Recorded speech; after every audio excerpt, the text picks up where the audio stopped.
வணக்கம். அமரர் கல்கி அவர்கள் எழுதிய சிறுகதை ஒன்றை இந்த பதிவில் பார்க்கலாம். கதையோட தலைப்பு இடிந்த கோட்டை. சமீபத்தில் ஒரு பழைய சிநேகிதர் வீட்டுக்கு நான் போயிருந்த போது அவருடைய குழந்தை என்னை ஒரு கேள்வி கேட்டாள். மாமா, இப்போதெல்லாம் நீங்கள் ஏன் கதையை எழுதுவதில்லை என்றாள். யுத்தத்தினால் காகிதம் ரொம்ப கிராக்கி என்றும் நானே எழுதி கொண்டிருந்தால் மற்றவர்கள் எழுதுவதை விகடனில் போட முடியாதல்லவா என்றும் இம்மாதிரி அவளுக்கு ஏதேதோ சால்ஜாப்பு சொன்னேன். முக்கியமான காரணத்தை மட்டும் அவளுக்கு சொல்லவில்லை. இப்போது சொல்கிறேன். உலக வாழ்க்கையில் உண்மையாக நடக்கும் சம்பவங்களை பார்க்க பார்க்க கதையாவது காரணமாவது என்று தோன்றிவிடுகிறது. கதையில் கற்பனை செய்ய முடியாத அத்தனை அதிசயமான சம்பவங்கள் வாழ்க்கையில் நடக்கின்றன. ஒரு விசேஷம் என்னவென்றால், அந்த அதிசய சம்பவங்களை குறித்து யாருக்கும் சந்தேகம் உண்டாவதில்லை. இப்படியும் நடக்குமா என்று எண்ணுவதில்லை. வெகு தூரத்தில் நடந்த சம்பவமானாலும் பத்திரிகைகளில் வந்துவிட்டால் பூரணமாய் நம்பிவிடுகிறார்கள். உதாரணமாக, சென்ற மாதத்தில் நடந்த ஒரு விபரீத அதிசயத்தை கேளுங்கள். பெங்களூரில் ஒரு விவாகம் நடந்தது. மணமகனும் மணமகளும் ஏழைகள். கல்யாணமானதும் மாப்பிள்ளையும் பெண்ணும் இன்னும் அவர்களை சேர்ந்தவர்களும் சாலையோடு போய்கொண்டிருந்தார்கள். வழியில் மணப்பெண் அவளுடைய தோழி ஒருத்தியுடன் ஒரு மரத்தடியில் ஒதுங்கி சற்று இளைப்பார உட்கார்ந்தாள். அப்போது அந்த மரத்தின் கிளை ஒன்று ஒடிந்து விழுந்தது. அது அந்த மணப்பெண்ணின் தலையிலேயே விழுந்தது. மணப்பெண் அந்த தட்சணமே உயிர் துறந்தாள். இந்த பரிதாப சம்பவம் பத்திரிகைகளில் பிரசுரிக்கப்பட்டிருந்தது. இதுவே ஒரு கதையில் வந்திருந்தால் நாம் லேசில் நம்பி விடுவோமா? அந்த மணப்பெண் அந்த மரத்தடிக்கு தானே போயிருக்க வேண்டும், வேறு மரத்தடிக்கு போயிருக்க கூடாதா? அந்த மரக்கிளை 5 நிமிஷத்துக்கு முன்பே ஒடிந்து விழுந்திருக்க கூடாதா? அதுவும் மணப்பெண் தலையில் பார்த்து தானே விழ வேண்டும், பக்கத்தில் உள்ள யார் தலையிலாவது விழக்கூடாதா என்று 1000 ஆட்சேபங்களை சொல்வோம். இதை நினைக்கும் போதுதான் எனக்கு எதற்காக கதை எழுத வேண்டும் என்று தோன்றுகிறது. என் நண்பனின் பெண்ணை போன்றவர்களை திருப்தி செய்வதற்காக ஏதாவது எழுதித்தான் ஆக வேண்டுமென்றால் வாழ்க்கையில் நடக்கும் சம்பவம் ஒன்றையே எழுதிவிடலாம் என்று தோன்றுகிறது. அத்தகைய வாழ்க்கை சம்பவம் ஒன்றைத்தான் இப்போது எழுத உத்தேசித்திருக்கிறேன். 7-8 வருஷங்களுக்கு முன்பு ஒரு முறை நானும் என் சிநேகிதர்கள் இருவரும் திருவண்ணாமலைக்கு போனோம். அண்ணாமலைநாதர், ரமண ரிஷிகள், எஸ்விவி ஆகிய 3 பேரையும் பார்த்து வரும் நோக்கத்துடன் நாங்கள் புறப்பட்டோம். அப்போது எஸ்விவி தமது ஆங்கில கட்டுரைகளில் ஜயா என்னும் நாகரிக நங்கையை பற்றி அடிக்கடி எழுதி கொண்டிருந்தார். இப்படிப்பட்ட மாதரசியை வாழ்க்கை துணையாக அடைந்த பாக்கியசாலி யாரோ, அவரை அவசியம் பார்க்க வேண்டும் என்று எங்களுக்கு ஆவலாயிருந்தது. சென்னையிலிருந்து திருவண்ணாமலைக்கு போகும் வழியில் செஞ்சி கோட்டை இருக்கிறது. அந்த கோட்டையை பார்க்க வேண்டும் என்ற ஆசையும் எனக்கு வெகு நாளாக உண்டு. போகும்போது கோட்டைக்கு அருகில் மோட்டார் வண்டியை நிறுத்திவிட்டு அந்த சரித்திர பிரசித்தி பெற்ற பிரதேசத்துக்குள் சென்று சுற்றி பார்த்தோம். பாழடைந்த அரண்மனைகளையும் அந்தப்புறங்களையும் மண்டபங்களையும் மதில்களையும் நெற்களஞ்சியங்களையும் குதிரை கொட்டாரங்களையும் பார்க்க பார்க்க பிரயாண ஆரம்பத்தில் எங்கள் உள்ளத்தில் இருந்த உற்சாகமெல்லாம் போய் சோர்வு அதிகமாகி கொண்டு வந்தது. ஆனாலும் அந்த காட்சியில் ஏதோ ஒரு அபூர்வமான கவர்ச்சியும் இருந்தது. வெகு நேரம் சுற்றி சுற்றி களைத்து போன பிறகு கிளம்ப மனமில்லாமல் தான் அங்கிருந்து கிளம்பி சென்றோம். திருவண்ணாமலைக்கு இரவு போய் சேர்ந்தோம். ராத்திரிக்கு ராத்திரியே கதவை இடித்து எஸ்விவியை எழுப்பி, நீங்கள் தானே எஸ்விவி என்கிறது, ஜெயா சௌக்கியமா, அவளுடைய பொய்ப்பற்கள் இப்போது எப்படி இருக்கின்றன என்றெல்லாம் விசாரித்து அளவலாவி திருப்தி அடைந்தோம். மறுநாள் அண்ணாமலைநாதரையும் ரமண ரிஷிகளையும் தரிசனம் செய்து கொண்டோம். சாயங்காலம் வெயில் தாழ்ந்த பிறகு சென்னையை நோக்கி கிளம்பினோம். சூரியாஸ்தமான சமயத்தில் வண்டி செஞ்சியை அடைந்தது. எனக்கு இன்னொரு தடவை அங்கே இறங்கி பார்த்துவிட்டு போக வேண்டும் என்று தோன்றியது. என் நண்பர்களுக்கு அது சம்மதமில்லை. நீர் வேண்டுமானால் போய் பார்த்துவிட்டு வரோம், நாங்கள் ஊருக்குள் போய் ஒரு கப் காஃபி கிடைக்குமா என்று பார்க்கிறோம் என்றார்கள். காப்பி என்றதும் நான் அங்கு இறங்காமல் வந்து விடுவேன் என்று அவர்கள் நினைத்தார்கள். ஆனால் என் மனதில் இருந்த தாகம் காப்பியின் மோகத்தை வென்றுவிட்டது. சரி, நீங்கள் போங்கள், நான் இன்னொரு தடவை பார்த்துவிட்டு தான் வருவேன் என்று சொல்லிவிட்டு இறங்கினேன். 1/2 மணிக்குள் திரும்பி வந்து ஹாரன் அடிக்கிறோம், அதற்குள் பார்த்துவிட்டு வந்துவிட வேண்டும் என்றார்கள். தட தடவென்று சத்தம் போட்டுக்கொண்டு வண்டி கிளம்பி சென்றது. வண்டி போயிற்றோ இல்லையோ, அந்த ஏகாந்த பிரதேசத்தில் நிசப்தம் குடிகொண்டது. என்னுடைய கால் செருப்பின் சப்தத்தை கேட்டு நானே திடுக்கிட்டேன். அந்தி நேரத்தில் அந்த நிர்மானுஷ்யமான பிரதேசத்துக்குள் தன்னந்தனியாக சென்றபோது மனதில் ஒருவித கலக்கமும் பரபரப்பும் உண்டாயின. ச்சே, இதென்ன காரணமில்லாத பயம் என்று என்னை நானே தைரியப்படுத்தி கொண்டேன். மேற்கு திசையிலிருந்த குன்றுகளுக்கு பின்னால் சூரியன் திடீரென்று மறைந்தது. வெகு சீக்கிரத்தில் கையெழுத்து மறையும் நேரம் வந்துவிட்டது. அப்போது நான் பழைய பாழடைந்த கட்டிடங்களை தாண்டி கொண்டிருந்தேன். இருளடைந்த பாழும் மண்டபங்களிலிருந்து வௌவால்கள் இறக்கையை அடித்துக் கொள்கிற சத்தம் கேட்டது. என் மனதில் பய உணர்ச்சி அதிகமாயிற்று. நல்ல வேளையாக அன்று பௌர்ணமி ஆதலால் கிழக்கே பூரண சந்திரன் உதயமாகி கொண்டிருந்தான். நிமிஷத்துக்கு நிமிஷம் நிலவின் பிரகாசம் அதிகமாகி கொண்டிருந்தது. அன்று பௌர்ணமியாக மட்டும் இராவிட்டால் நான் மேலே போயிருக்கவே மாட்டேன். பாதி வழியிலேயே திரும்பி இருப்பேன். பாழும் கட்டிடங்களை தாண்டி போன பிறகு குன்றின் மேல் ஏறுவதற்கு அமைந்த படிகள் இருக்கின்றன. இந்த படிகளில் கொஞ்ச தூரம் ஏறி சென்று அங்கிருந்து பார்த்தால் அந்த இடிந்த கோட்டை பிரதேசம் முழுவதையும் பார்க்கலாம். அப்படி ஒரு தடவை பார்த்துவிட்டு திரும்பி போக வேண்டும் என்றுதான் இவ்வளவு தூரம் நான் வந்தது. படிகளில் ஏறத் தொடங்கினேன். 20-30 படிகளுக்கு மேல் ஒரு திருப்பம் இருக்கிறது. அங்கு நான் திரும்பியதும் மேலே அடியெடுத்து வைக்க முடியாமல் திகைத்து போய் நின்றேன். ஏனெனில் அங்கே திருப்பத்தின் முதல் படியில் ஒரு மனுஷன் உட்கார்ந்திருந்தான். அவன் ஒரு இளைஞன். நாகரிகமாக வேஷ்டி ஜிப்பா அணிந்தவன். தலையை அழகாக கிராப் செய்து வாரி விட்டு கொண்டிருந்தான். முகம் களையான முகம். புத்திசாலி என்றும் தோன்றியது. இப்படிப்பட்ட பையனை சாதாரணமாக வேறு எங்கு பார்த்தாலும் பயமோ அதிசயமோ உண்டாக நியாயமில்லை. ஆனால் அந்த வேளையில் அந்த நிர்மானுஷ்ய பிரதேசத்தில் அவனை திடீரென்று வெகு சமீபத்தில் பார்த்ததும் பாம்பை மிதித்தவன் போல் துணுக்குற்று போனேன். அந்த வாலிபன் முகத்திலும் ஆச்சரியமும் திகைப்பும் காணப்பட்டன. ஆனால் அவன்தான் முதலில் சமாளித்து கொண்டான். யார் சார் நீங்க? இந்த ஊரில்லை போலிருக்கிறதே என்றான். பேச்சு குரல் கேட்டதும் எனக்கு தைரியம் உண்டாகிவிட்டது. நல்ல வேளை, இங்கே ஒரு மனுஷன் இருக்கிறானே, போகிற போது சேர்ந்து போகலாம் என்று மனதிற்குள் நினைத்தேன். பிறகு நான் அங்கு வந்த காரணத்தை கூறினேன். ஆமாம், இந்த இடத்திலிருந்து வெண்ணிலாவில் இந்த காட்சியை பார்ப்பதற்கு எனக்கு கூட ரொம்ப பிடிக்கும். அடிக்கடி இங்கு நான் வருவதுண்டு என்றான். அவன் அருகில் நானும் உட்கார்ந்து, உமக்கு இந்த ஊர் தானா என்று கேட்டேன். இல்லை, என் சொந்த ஊர் பெரியகுளம். பக்கத்து ஊர் பள்ளிக்கூடத்தில் உபாத்தியாராய் இருக்கிறேன். வந்து 3 வருஷம் ஆயிற்று என்றான். அவன் செகண்டரி ட்ரைனிங் ஆனவன் என்றும் பெயர் குமாரசுவாமி என்றும் தெரிந்து கொண்டேன். தன் கையால் சமைத்து சாப்பிட்டு கொண்டிருப்பதாகவும் அவன் சொன்னபோது, கல்யாணமாகவில்லையா என்று கேட்டேன். கல்யாணமா என்று சொல்லி அவன் வானத்து சந்திரனை நோக்கினான். பிறகு பெருமூச்சு விட்டுக்கொண்டு என்னை பார்த்து, இதுவரைக்கும் இல்லை என்றான். அப்போது அவனுடைய பார்வையும் புன்னகையும் ஏதோ ஒரு மாதிரியாக இருந்தன. பின்னர் அவனாகவே, ஆனால் பெண் நிச்சயமாகியிருக்கிறது என்றான். எந்த ஊரில் என்று கேட்டேன். இதே ஊரில், இதே இடத்தில்தான். பெண் நிச்சயமாகி 300 வருஷமாகிறது என்று கூறி ஒரு நிமிஷம் தயங்கினான். பிறகு இன்றைக்குத்தான் கல்யாணம் என்று சொல்லி முடித்தான். என்னுடைய நெஞ்சு அடித்து கொள்ள தொடங்கிற்று. ஐயோ, இவனுக்கு சித்தப்பிரமை போலிருக்கிறதே. இந்த ஏகாந்தமான பிரதேசத்தில் அஸ்தமன வேளையில் இவனிடம் வந்து அகப்பட்டு கொண்டோமே. மெதுவாக அங்கிருந்து கிளம்புவதற்கு நான் எத்தனிக்கையில் அவன் என் மனதில் உள்ளதை தெரிந்து கொண்டவன் போல், எனக்கு மூளை சரியில்லை என்று நினைக்கிறீர்களாக்கும். அப்படித்தான் தோன்றும். எனக்கே சில சமயம் இதெல்லாம் சித்தப்பிரமையோ என்று தோன்றுகிறது. உங்களுக்கு சவகாசமாய் இருந்தால் முழு விவரமும் சொல்கிறேன். எத்தனையோ நாளாக யாரிடமாவது என்னுடைய அனுபவங்களை சொல்ல வேண்டுமென்று எனக்கும் ஆசை உண்டு என்றான். அவன் பைத்தியக்காரன் என்ற எண்ணம் எனக்கு மாறிவிட்டது. ஏதோ ரொம்பவும் துக்கப்பட்டவன், துக்கம் மிகுதியினால் இப்படி பேசுகிறான் என்று தோன்றியது. அவனுடைய கதையை கேட்டுவிட்டு கூடுமானால் அவனுக்கு யோசனை சொல்லி உதவி செய்ய வேண்டும் என்ற ஆசையும் உண்டாயிற்று. சீக்கிரமாக சொல்லி முடித்தால் கேட்டுவிட்டு போகிறேன் என்றேன். குமாரசுவாமி நன்றி ததும்பிய கண்களுடன் என்னை பார்த்தான். ஆகட்டும், சுருக்கமாக முடித்து விடுகிறேன் என்றான். ஒரு பெருமூச்சு விட்டுவிட்டு மேலே சொல்லத் தொடங்கினான். பக்கத்து கிராமத்தில் நான் உபாத்தியாயர் வேலைக்கு வந்து வருஷம் 3 ஆகிறது என்று சொன்னேன் அல்லவா?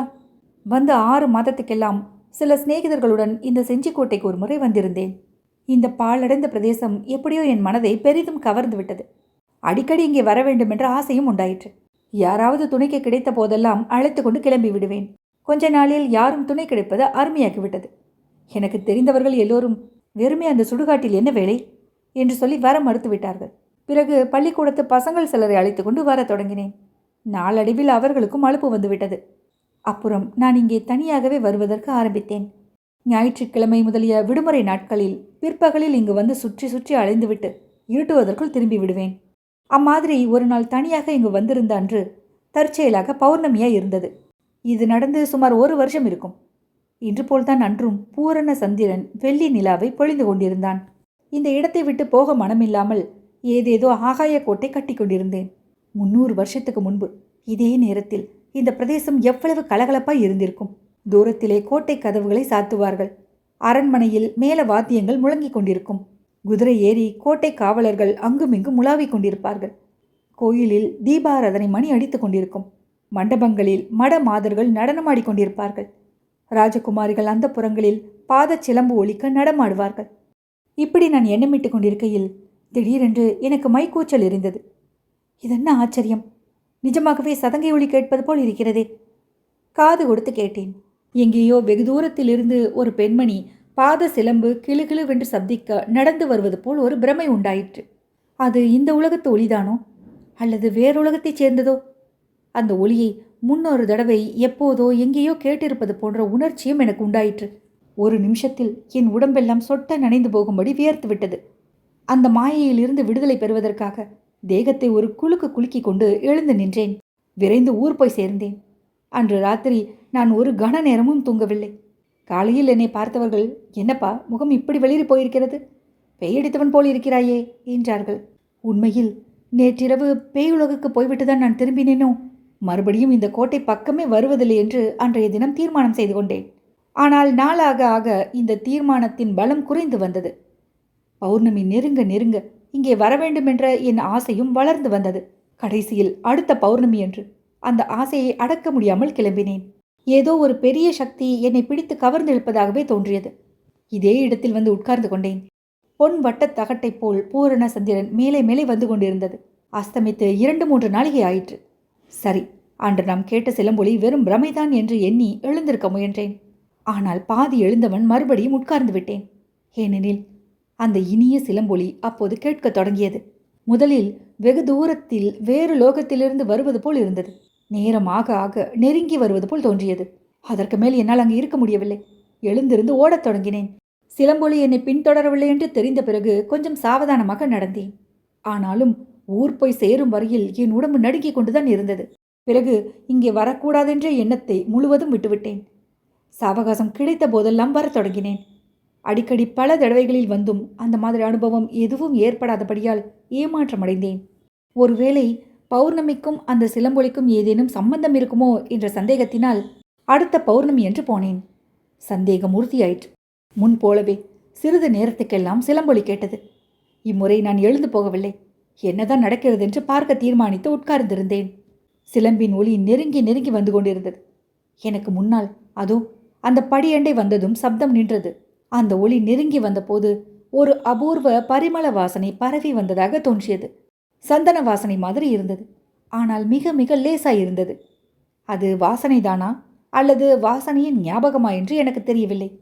சற்று நேரம் நான் மெய் மறந்து சிலை போல் உட்கார்ந்திருந்தேன். பிறகு சற்று முன் நின்ற இடத்திலிருந்து மறுபடி சிலம்பின் ஒலி கேட்க ஆரம்பித்தது. அது படிகளின் மீது ஏறுவது போலவும் எனக்கு பின்னால் இருந்த மேடையில் வந்து நிற்பது போலவும் தோன்றியது. அந்த மிருதுவான சந்தன வாசனை என்னை முற்றும் சூழ்ந்து கொண்டது.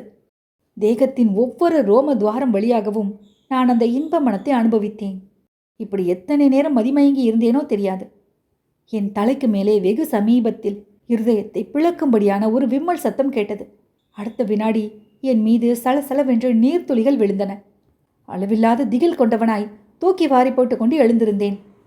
அப்படி எழுந்திருந்த போது என் மேலே மிக மிருதுவான பட்டுத்துணி உராய்வது போன்ற உணர்ச்சி உண்டாயிற்று. பிறகு இவ்விடத்தில் நிற்பதற்கு தைரியம் இல்லாமல் அவசரமாய் படிகளில் இறங்கத் தொடங்கினேன்.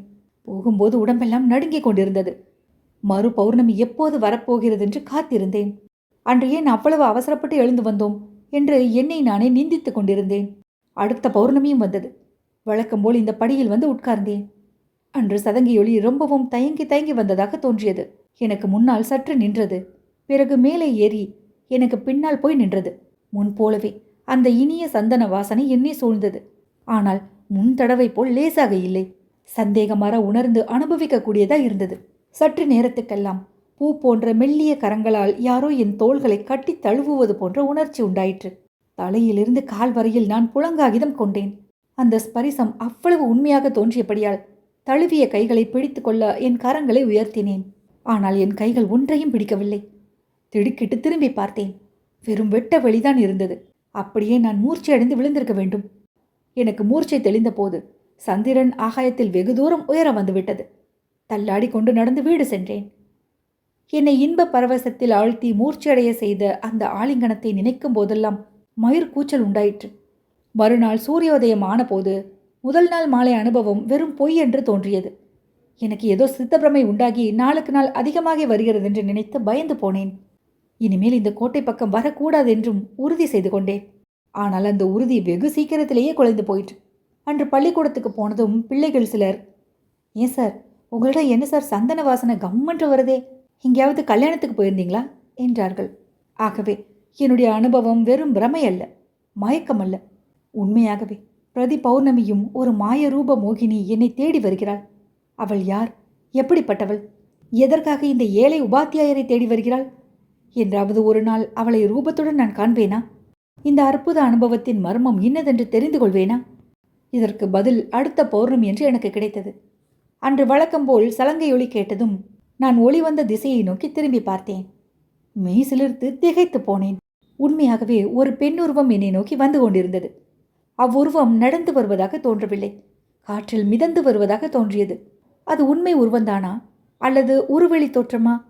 அருகில் நெருங்க நெருங்க ஒரு நிஜ பெண்தான் வருகிறாள் என்று நிச்சயமாயிற்று. படங்களிலே நாம் பார்த்திருக்கும் ராஜபுத்திர கன்னிகைகளைப் போல் அவள் பாவாடையும் தாவணியும் அணிந்திருந்தாள். ஆபரணங்களும் அம்மாதிரியே இருந்தன. தாவணியின் தலைப்பை தலையில் முக்காடு போட்டுக் கொண்டிருந்தாள். வெண்ணிலாவின் ஒளி அவள் முகத்தில் பட்டபோது உண்மையில் அந்த முகத்திலிருந்துதான் நிலவொளி வீசுகிறதோ என்று தோன்றியது. அருகில் அவள் நெருங்க நெருங்க முகம் தெரிந்த முகம் போல் காணப்பட்டது. எப்போதோ எங்கேயோ அவளை நான் பார்த்திருக்கிறேன், பேசியிருக்கிறேன், குழாவி இருக்கிறேன். ஆனால் எங்கே, எப்போது? இப்படி நான் சிந்தித்துக் கொண்டிருக்கையில் அவள் என் அருகில் வந்து நின்றாள். அவளுடைய பரந்த கண்களால் என்னை நிமிர்ந்து பார்த்தாள். அந்த கண்களில் ததும்பிய நீர்த்துளிகள் வெண்ணிலவில் முத்தை போல் பிரகாசித்தன. அப்படி பார்த்த வண்ணம், குமார், என்னை ஞாபகம் இருக்கிறதா என்று கேட்டாள். அந்த இனிய குரல் என் காதில் விழுந்ததும் என் இருதயம் விம்மி வெடிப்பது போல் இருந்தது. எப்போதோ ஒரு சமயம் அவளுடைய கையை நான் பிடித்து கொண்டு, இந்த ஜென்மத்தில் மட்டுமல்ல, ஏழேழு ஜென்மத்திலும் உன்னை நான் மறவேன், இது சத்தியம் என்று அவளுக்கு வாக்கு கொடுத்தது மிக பழைய ஒரு கனவை போல் ஞாபகம் வந்தது. அவளுடைய கேள்விக்கு ஏதோ பதில் சொல்ல வாயெடுத்தேன். அந்த கணத்தில் ஸ்மரணையற்று கீழே விழுந்தேன். குமாரசுவாமி சொன்ன கதையை ஏட்டில் படிக்கும்போது உங்களுக்கு நம்பிக்கை உண்டாகிறதோ என்னவோ தெரியாது. ஆனால் எனக்கென்னவோ அவன் சொல்லி வந்தபோது எல்லாம் நிஜமாகவே தோன்றிக் கொண்டிருந்தது. அந்த இடமும் அந்த நேரமும் சேர்ந்து அப்படி என்னை மயக்கி இருக்க வேண்டும்.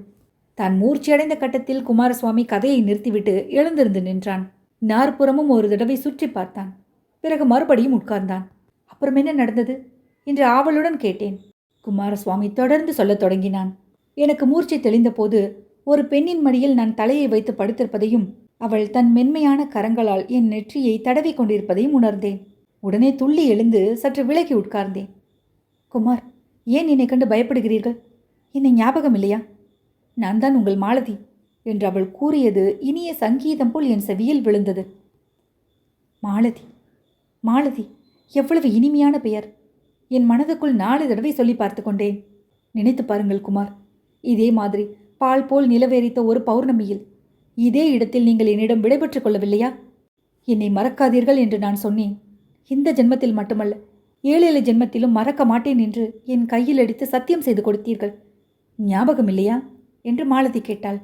நான் மூர்ச்சடைவதற்கு முன்பு இந்த காட்சிதான் புகையுண்ட சித்திரம் போல் என் மனக்கண்ணின் முன் தோன்றிற்று என்று சொன்னேன் அல்லவா? அவளும் அதை சொன்னது அது வெறும் தோற்றமல்ல, உண்மையில் நடந்த சம்பவம் என்று எனக்கு நிச்சயமாயிற்று.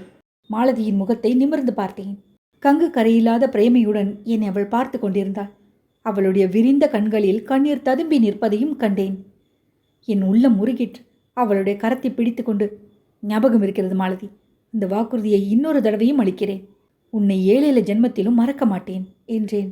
பிறகு அவள் கொஞ்சம் கொஞ்சமாக எங்களுடைய பூர்வ சரித்திரத்தை ஞாபகப்படுத்தினாள். அவள் சொல்ல சொல்ல 300 வருஷத்துக்கு முந்திய அந்த சம்பவங்கள் எல்லாம் தெளிவில்லாத ஒரு பழைய கனவை போல் எனக்கு ஞாபகம் வந்தன. குமாரசுவாமி இங்கே நிறுத்தி, இந்த செஞ்சிக்கோட்டையின் பூர்வ சரித்திரத்தை பற்றி உங்களுக்கு ஏதாவது தெரியுமா என்று கேட்டான். இங்கே தேசிங்கராஜா என்று ஒருவன் இருந்ததாக கேள்விப்பட்டிருக்கிறேன், வேறொன்றும் தெரியாது என்றேன். தேசிங்கராஜா கதை வெறும் கட்டுக்கதை. அதற்கு சரித்திரத்தில் ஆதாரம் கிடையாது. நானும் உண்மை சம்பவத்தை கூறப்போகிறேன். சுமார் 300 வருஷங்களுக்கு முன்பு இந்த செஞ்சியில் பிருத்விசிங் என்னும் ராஜா இருந்தார். அவர் வீர ராஜபுத்திர வம்சத்தவர். அவருடைய முன்னோர் ஒருவர் டெல்லியில் பட்டானியர் ஆண்ட காலத்தில் அவர்களுக்கு கீழ்ப்படிந்திருக்க மனமில்லாமல் தெற்கு நோக்கி வந்து இந்த கோட்டையை கட்டி கொண்டாராம். இந்த கோட்டையையும் இதை சுற்றியுள்ள சிறு பிரதேசத்தையும் அந்த வம்சத்தார் சுதந்திரமாக ஆண்டு வந்தார்கள். முகலாய சைன்யங்களால் பலமுறை முயன்றும் இந்த கோட்டையை பிடிக்க முடியவில்லை. பிருத்விசிங்கும் சுதந்திர ராஜாவாக இந்த சிறு ராஜ்யத்தை ஆண்டு வந்தார். அந்த ராஜாவுக்கு ஒரு புத்திரி இருந்தாள். அவளுடைய பெயர் மாலதி. குழந்தை பிராயத்தில் அவளுக்கு கல்வி கற்பித்த தமிழ் உபாத்தியாயருக்கு ஒரு பிள்ளை இருந்தான். அவனுக்கு சுகுமாரன் என்ற பெயர். குழந்தைகளாய் இருந்தபோது இவர்கள் இருவரும் ஒருங்கே கல்வி பயின்றார்கள். சுகுமாரனுக்கு சங்கீதத்தில் ரொம்பவும் ஆர்வம் இருந்தது. அவனுக்கு கொஞ்சம் வயதானதும் தேச யாத்திரை செய்து சங்கீதத்தில் உயர்ந்த பயிற்சி பெற்று வருவதற்காக கிளம்பினான். தஞ்சாவூரிலும் விஜயநகரத்திலும் கொஞ்ச காலம் கர்நாடக சங்கீதம் கற்றுக்கொண்டான். பிறகு மகாராஷ்டிரத்துக்கு போய் அப்போது பிரசித்தியாகி கொண்டிருந்த அபங்கங்கள் கற்றுக்கொண்டான். அங்கிருந்து டில்லிக்கு போய் பெயர் பெற்ற தான்சேனுடைய சிஷ்யர்களிடம் இந்துஸ்தானி சங்கீதமும் பயின்றான். அவன் திரும்பி வந்ததும் செஞ்சி ராஜசபையில் அவனுடைய சங்கீத கச்சேரி நடந்தது. ராஜகுமாரி மாலதியும் திரை போட்ட மேன் மாடத்திலிருந்து தன் பால்ய நண்பனுடைய சங்கீதத்தை கேட்டாள். இது சுகுமாரனுக்கும் தெரிந்திருந்தது. அதனால்தானோ என்னவோ அன்று அவன் அற்புதமாய் பாடினான். அவனுடைய பாட்டு கேவலம் பூலோகத்து சங்கீதமாக இல்லை. நாரதர், தும்புரு முதலிய தெய்வலோகத்து இசைவாணர்கள் இப்படித்தான் பாடுவார்களோ என்று நினைக்கும்படி தேவ கானமாக பொழிந்தான். அந்த கானத்தை கேட்டு சபையோர் அனைவரும் பரவசமானார்கள். ஆனால் எல்லோரிலும் அதிகமாக அந்த கானத்தின் இன்பத்தை அனுபவித்தவள் ராஜகுமாரி மாலதிதான். அவள் அந்த தெய்வ கீதத்தின் இன்பத்துக்கு தன்னுடைய இருதயத்தையே பரிசாக கொடுத்தாள். சில நாள்களுக்கு பிறகு சுகுமாரனிடம் தான் சங்கீதம் கற்றுக்கொள்ள விரும்புவதாக மாலதி தகப்பனாரிடம் தெரிவித்தாள். அந்த காலத்தில் ராஜ கன்னிகைகள் கோஷா அனுசரிப்பார்கள். ஆனால் உபாத்தியாயர் மகன்தானே என்ற எண்ணத்தினாலும் தன்னுடைய அருமை புதல்வியின் விருப்பத்துக்கு மாறு சொல்ல மனமின்றியும் ராஜா சம்மதித்தார். மாலதி ராஜபுத்திர வம்சத்தினால் ஆனதால் அவளுக்கு இயற்கையாக வடநாட்டு சங்கீதத்தில் தான் ஆசை இருந்தது. சுகுமாரனிடம் அவள் இந்துஸ்தானி சங்கீதம் கற்றுக்கொண்டு வந்தாள். பரஸ்பரம் அவர்களுடைய காதலும் வளர்ந்து வந்தது. இந்த காதல் விபரீதத்தில்தான் முடியும் என்று சுகுமாரன் பல தடவை எடுத்துச் சொன்னான். ஆனால் மாலதி கேட்கவில்லை. தான் சுகுமாரனைத்தான் கல்யாணம் செய்து கொள்ளப் போவதாகவும் தகப்பனாரை எப்படியாவது அதற்கு சம்மதிக்க செய்ய போவதாகவும் சொல்லி கொண்டு வந்தாள். இப்படி இருக்கையில் எதிர்பாராத விதத்தில் ஒரு பெரிய ஆபத்து வந்தது. செஞ்சி ராஜாக்களை ஆற்காட்டு நவாபுகள் வெகு காலமாக சிநேகிதர்களாக நடத்தி வந்தார்கள். வடக்கே இருந்து வந்த முகலாய சைன்யங்களுடன் அவர்கள் சண்டையிட்ட காலங்களில் செஞ்சி ராஜாக்களின் உதவியை கோரி பெற்றார்கள். அவர்களிடம் கப்பம் வாங்குவது கிடையாது. அப்போது ஆற்காட்டில் நவாபாய் இருந்தவர் மாலதியின் ரூப லாவண்யங்களை பற்றி கேள்விப்பட்டிருந்தார். டெல்லி பாதுஷாக்கள் சிலர் ராஜபுத்திர கன்னிகைகளை மணந்திருக்கும் விஷயமும் அவருக்கு தெரிந்திருந்தது. அவர்களைப் போல தாமும் ஒரு ராஜபுத்திர கன்னிகையை மணக்க வேண்டுமென்று நவாப் தீர்மானித்து பிரதிவி சிங்குக்கு தூது அனுப்பினார். பிரதிவி சிங்குக்கும் தமக்கும் உள்ள ஸ்நேக பாந்தவியத்தை விவாக சம்பந்தத்தின் மூலம் நிரந்தரமாக செய்து கொள்ள விரும்புவதாய் அவர் சொல்லி அனுப்பினார். பிரதிவி சிங் இஷ்டப்பட்டு அவ்விதம் செய்யாவிட்டால் பின்னால் கட்டாயத்தின் பேரில் செய்ய வேண்டியதாய் இருக்கும் என்றும் எச்சரிக்கை செய்தார். செஞ்சியின் மேல் படையெடுப்பதற்கு ஒரு பெரிய சைன்யம் தயாராக இருப்பதாகவும் தூதன் தெரியப்படுத்தினான். இந்த செய்தி கேட்டதும் பிரதிவி சிங் அளவில்லாத கோபம் கொண்டு துடிதுடித்தார். மந்திர ஆலோசனை சபை கூட்டி யோசனை கேட்டார். சபையில் யாரும் யோசனை சொல்ல துணியவில்லை. ராஜகுமாரியை நவாபுக்கு மனம் செய்து கொடுக்க மறுத்தால் யுத்தத்திற்கு தயாராக வேண்டும். 300 வீரர்களை வைத்துக்கொண்டு 30,000 வீரர்கள் அடங்கிய சைன்யத்தோடு சண்டை போட முடியுமா? நவாபுக்கு உங்கள் பெண்ணை கொடுங்கள் என்று சொல்லவும் யாருக்கும் தைரியம் வரவில்லை. இந்த நிலைமையில் உபாத்தியாயரின் புதல்வன் சுகுமாரன் எழுந்து யோசனை கூற முன்வந்தான். நவாபின் கோரிக்கையை மறுத்துவிட வேண்டியதுதான் என்று அவன் தைரியமாக கூறினான். நவாப் படையெடுத்து வந்தால் வரட்டும். இந்த கோட்டைக்குள் இருந்து கொண்டு குறைந்தது 6 மாதம் நவாபின் படைகளை எதிர்த்து நிற்கலாம். மகாராஷ்டிரத்தில் சிவாஜி மகாராஜா இந்து தர்மத்தை ரட்சிப்பதற்காக கிளம்பியிருக்கிறார். அவருக்கு செய்தி அனுப்பினால் கட்டாயம் நம்முடைய உதவிக்கு வருவார். நானே போய் அழைத்து வருகிறேன் என்றான். பிரதிவி சிங் மிகவும் சந்தோஷமடைந்து சுகுமாரனை மகாராஷ்டிரத்துக்கு அனுப்ப இசைந்தார். மாசி மகத்து பௌர்ணமி அன்று இரவு மாலதியை சுகுமாரன் சந்தித்து தான் சிவாஜி மகாராஜாவிடம் தூது போகப் போவதை தெரிவித்து விடை கேட்டான். இந்த காரியத்தை தான் செய்து முடித்தால் மகாராஜா மனம் மகிழ்ந்து மாலதியை தனக்கு மனம் செய்து கொடுக்க இசையலாம் என்றும் கூறினான். மாலதிக்கும் இந்த நம்பிக்கை ஏற்பட்டது. ஆனாலும் சுகுமாரனை பிரிவது அவளுக்கு பெரும் துன்பத்தை அளித்தது. அப்பொழுதுதான் என்னை மறந்து விடாதீர்கள் என்று மனமுருகி கூறினாள். சுகுமாரனும் 7 ஜென்மத்திலும் மறக்க மாட்டேன் என்று சத்தியம் செய்து கொடுத்தான். சுகுமாரன் போய் சில நாளைக்கெல்லாம் பிரதிவி சிங்குக்கு மற்ற மந்திரிகள் துர்போதனை செய்து அவருடைய மன உறுதியை குலைத்தார்கள். சிவாஜியாவது இங்கே வருவதாவது நடக்காத காரியம். சுகுமாரன் பைத்தியக்காரன், உலகம் தெரியாதவன், ஏதோ போயிருக்கிறான். அவன் சிவாஜியை பார்ப்பது நிச்சயமில்லை. நவாபுடன் சமாதானம் செய்து கொள்வதே நலம் என்றார்கள். மாலதியும் ஒரு தவறு செய்தாள். ஒரு நாள் தந்தையிடம் பிரியமாக பேசிக் கொண்டிருந்த போது சுகுமாரனிடம் தான் கொண்டிருந்த காதலை பற்றி சொல்லி தன்னை அவனுக்கே கல்யாணம் செய்து கொடுக்க வேண்டும் என்று வேண்டிக் கொண்டாள். இதனால் பிரதிவி சிங்கின் மனம் அடியோடு மாறிவிட்டது. சங்கீதம் சொல்லிக் கொடுக்கும் வியாஜத்தில் இப்படியா என் பெண்ணின் மனதை அந்த பாவி வசப்படுத்தி விட்டான் என்ற எண்ணம் அவருக்கு பெரிதும் ஆத்திரமூட்டியது. அதைவிட நவாபுக்கு கொடுப்பதை நலம் என்று எண்ணினார். பெரிய பெரிய ராஜபுத்திர மன்னர்கள் ஏற்கனவே மொகலாயர்களுக்கு பெண் கொடுத்து வழிகாட்டியிருக்கவில்லையா? நாம் மட்டும் கொடுத்தால் என்ன தப்பு? நம்முடைய பெண்ணும் அவளுடைய அழகுக்கும் சாமர்த்தியத்துக்கும் ஒரு நூர்ஜகானை போல் ஆகலாம் அல்லவா? இப்படியெல்லாம் நினைத்தார் அந்த பேராசை பிடித்த கிழவர். தம் குமாரியின் மன விருப்பத்தை அவர் ஒரு பெரிய காரியமாகவே கருதவில்லை. நவாபுக்கு தம்முடைய சம்மதத்தையும் தெரிவித்து விட்டார். மாலதிக்கு இது தெரிந்த போது இடியுண்ட நாகத்தைப் போல் துடித்தாள். 7 ஜென்மத்திலும் தன்னை மறப்பதில்லை என்று வாக்களித்து விட்டு போன சுகுமாரனுக்கு துரோகம் செய்து இன்னொருவனை மணப்பதென்பது அவளால் நினைக்கக்கூட முடியாத காரியமாய் இருந்தது. தகப்பனாரிடம் எவ்வளவோ சொல்லி மன்றாடி பார்த்தாள். ஒன்றும் பலிக்கவில்லை. கடைசியாக ஒரு நாள் இரவு அரண்மனையிலிருந்து யாரும் அறியாமல் எழுந்து சென்று இந்த கோட்டையின் அதி தேவதையான காளி கோவிலுக்கு சென்றாள். அந்த கோவிலுக்கு அருகில் மிக ஆழமான சுனையொன்று இருக்கிறது. அம்மனை தியானித்துக் கொண்டே அந்த சுனையில் விழுந்து உயிர் துறந்தாள். பிரதிவி சிங்கிற்கு இந்த விபத்தினால் பைத்தியம் பிடித்துவிட்டது. அவருக்கு வேறு புதல்வர்கள் இல்லை. எனவே கோட்டையை லேசாக ஆற்காடு நவாப் கைப்பற்றி கொண்டார். சிவாஜியை காண சென்ற சுகுமாரன் எவ்வளவோ கஷ்டங்களுக்கெல்லாம் உள்ளாகி கடைசியில் அந்த மகாவீரரை நேரில் கண்டான். அவனுடைய வேண்டுகோளை சிவாஜியினால் நிராகரிக்க முடியவில்லை. அவருக்கு வெகு காலமாக தெற்கு நோக்கி வர வேண்டுமென்ற எண்ணம் இருந்தபடியால் ஒரு பெரிய சைன்யத்துடன் கிளம்பி வந்தார். கோட்டை ஒரே நாளில் சிவாஜி வசமாயிற்று. ஆனால் சுகுமாரன் கோட்டைக்குள் வரவில்லை. மாலதியின் கதியை அறிந்ததும் அவனுக்கு உலக வாழ்க்கையில் வைராகியம் உண்டாகிவிட்டது. கையில் சுரைக்காய் தம்பூர் ஏந்திய வண்ணம் அவன் உலக அனித்தியத்தை பற்றியும் காதலின் மேன்மையை பற்றியும் பாடிக்கொண்டு தேச சஞ்சாரம் செய்ய போய்விட்டான். அந்த சுகுமாரன் தான் நான். 6 ஜென்மத்துக்கு பிறகு 7வது ஜென்மத்தில் இங்கு வந்து சேர்ந்திருக்கிறேன். சரி, ரொம்ப நேரமாகிவிட்டதே. நீங்கள் போக வேண்டாமா? உங்கள் சிநேகிதர்கள் காத்து கொண்டிருக்க மாட்டார்களா என்றான் குமாரசுவாமி. ஆம், ரொம்ப நேரமாகிவிட்டது. வாஸ்தவன்தான். மணி 7:30 8 கூட இருக்கும். சாலை பக்கம் காது கொடுத்து கேட்டேன். மோட்டார் ஹாரன் சப்தம் ஒன்றும் கேட்கவில்லை. குமாரசாமி முன்பை விட அதிக பரபரப்பு அடைந்திருப்பதையும் நான் அவ்விடம் விட்டு போக வேண்டுமென அவன் விரும்புகிறான் என்பதையும் கண்டேன். அவன் கூறியதெல்லாம் உண்மையாக இருக்க முடியுமா? இன்று பௌர்ணமி ஆயிற்றே. ஒருவேளை அந்த ஆவி உருவ மோகினி இன்றைக்கு இங்கு வருவாளோ? என் கண்ணுக்கு கூட புலப்படுவாளோ? ஒரு பக்கம் எனக்கு பயமாயிருந்தது.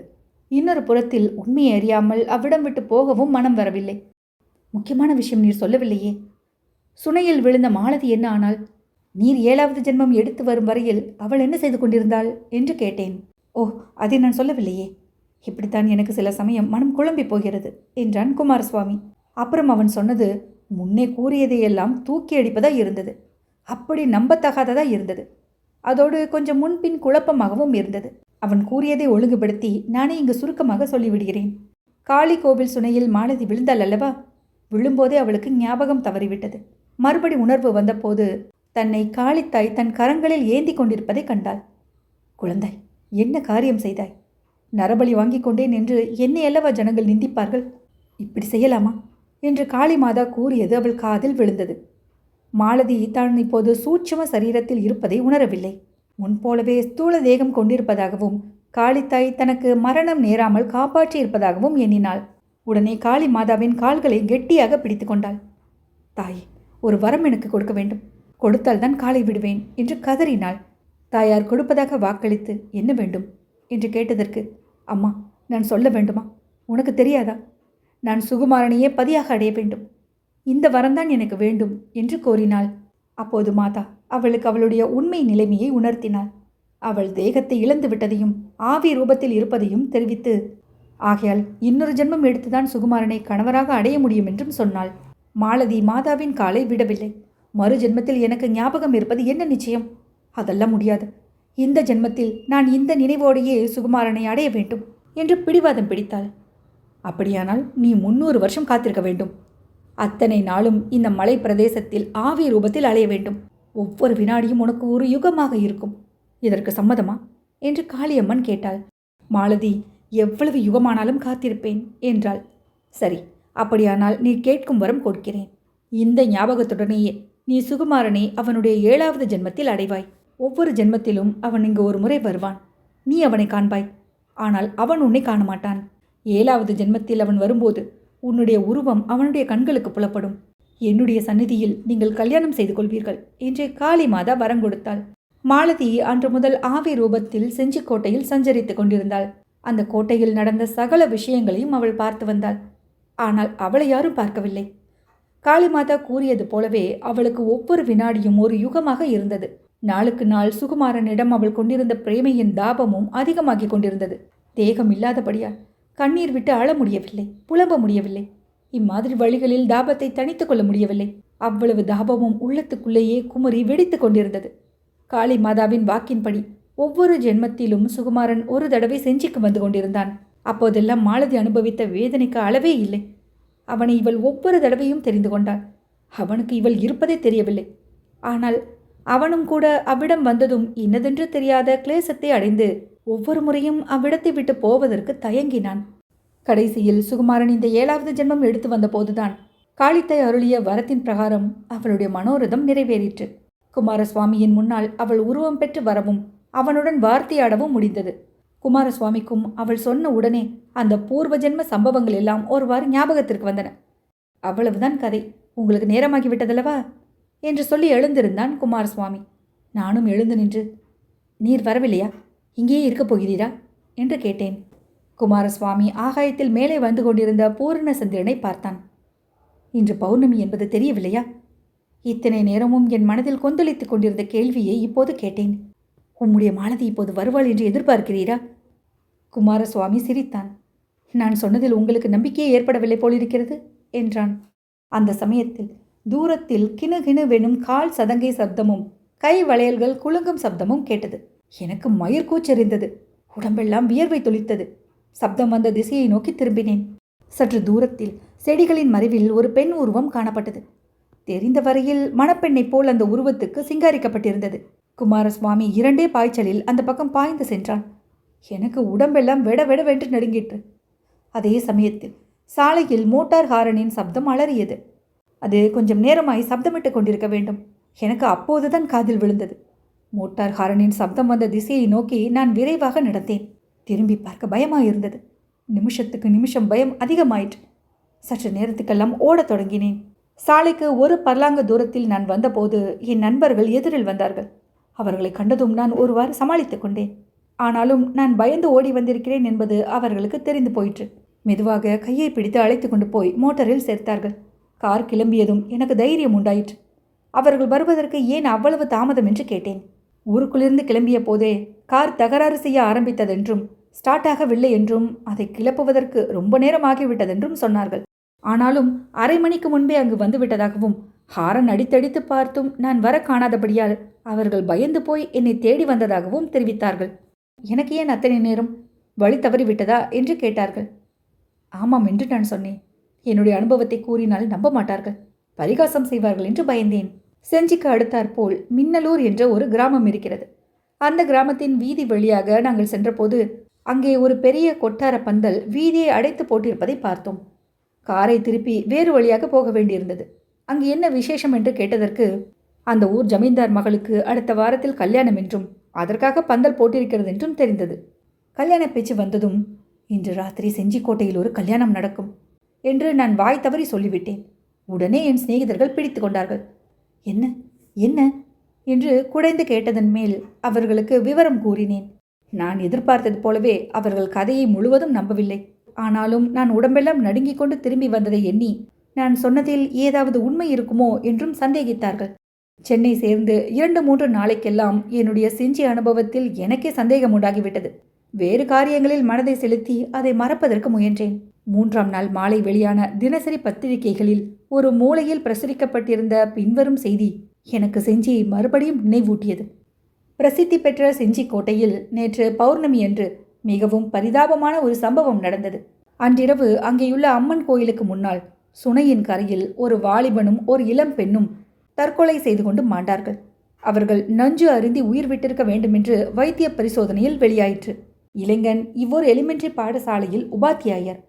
சமீபத்தில் அவனுக்கு வேறு ஊருக்கு மாற்றல் உத்தரவு வந்திருந்ததாம். காலஞ்சென்ற பெண் இவ்வூர் ஜமீன்தார் சேஷாசல ரெட்டியாரின் ஏக புதல்வி. இந்த பெண்ணுக்கு அடுத்த வாரத்தில் கல்யாணம் நடக்க ஏற்பாடாகி இருந்ததென்பது குறிப்பிடத்தக்கது. குமாரசுவாமி என்ற அந்த இளைஞனும் இந்த பெண்ணும் பரஸ்பரம் காதல் கொண்டிருந்தார்கள் என்றும் அவர்களுடைய கல்யாணத்துக்கு ஜமீன்தார் சம்மதிக்காமல் வேறு பணக்கார இடத்தில் பெண்ணை கொடுக்க ஏற்பாடு செய்திருந்தபடியால் இந்த விபரீத சம்பவம் நேர்ந்ததென்றும் சொல்லப்படுகிறது. அந்த இளம் காதலர்களின் பரிதாப முடிவை குறித்து எல்லோரும் வருத்தப்பட்டாலும் இந்த காலத்திலும் இப்படிப்பட்ட காதல் உண்டா என்று அதிசயத்துடன் பேசிக்கொள்கிறார்கள். இந்த செய்தியை படித்ததும் சாதாரணமாய் கல் நெஞ்சன் என்று பெயர் வாங்கிய என் கண்களில் இருந்து கலகலவென்று நீர் பொழிந்தது. அந்த இளம் காதலர்களின் அகால மரணத்தினால் விளைந்த துக்கத்துடன், ஆஹா, தமிழ்நாடு ஓர் அபூர்வ கதாசிரியனை அல்லவா இழந்துவிட்டது என்று எண்ணியும் வருந்தினேன். அடப்பாவி, என்னிடம் மட்டும் கதை சொல்லாமல் உண்மையை சொல்லியிருக்க கூடாதா? அப்படி சொல்லியிருந்தால், அசட்டு பிள்ளை, காதல் பிரேமை என்பதெல்லாம் 3 நாள் பைத்தியம். தேசத்துக்காக உயிரை கொடுத்தாலும் புண்ணியம் உண்டு என்று உபமான உபமேயங்களுடன் புத்தி சொல்லி காப்பாற்றியிருப்பேனே. கதை நிறைவடைந்தது. நன்றி.